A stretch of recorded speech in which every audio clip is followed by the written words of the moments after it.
Hi, and welcome to an early global view. It is currently Thursday, March 24th, 2016 at 6:45 a.m.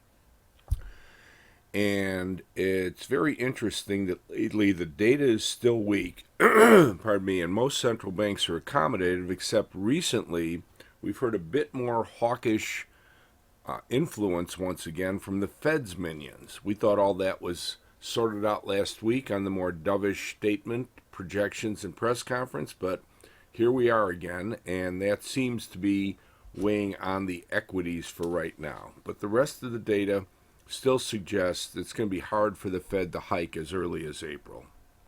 It'll be a full 3-day weekend in the U.S., and we wish everybody a happy Easter. And in the UK and in Europe, they also observe Easter Monday, so it's 4-day weekend in the UK and Europe.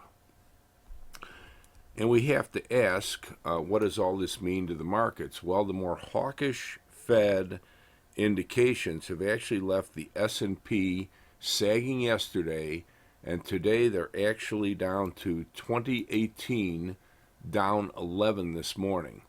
Now that's very interesting because, of course, that puts it finally back into what we had suggested, might occur if it didn't get more upside momentum, the swing back down into the 2020 to 2010 bigger historic support range, or over-under range in this case.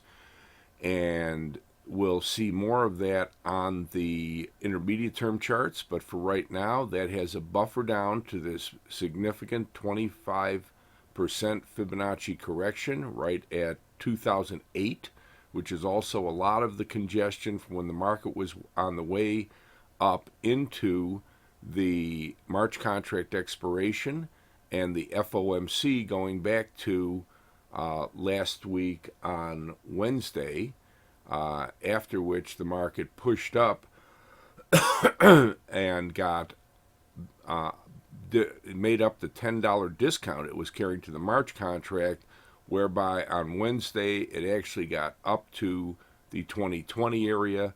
Thursday, after the still dovish Bank of England pushed out above 2020, but you have to keep in mind the low end of that band is more so toward 2010, which out into late today and early Monday becomes the broader channel support as well. And we'll just have to keep an eye on that. Of course, the higher resistances remain up at 2035. It's played around with recently, 2050 and 2060 and on up. And that pretty much does it for the short-term view of the S&P 500.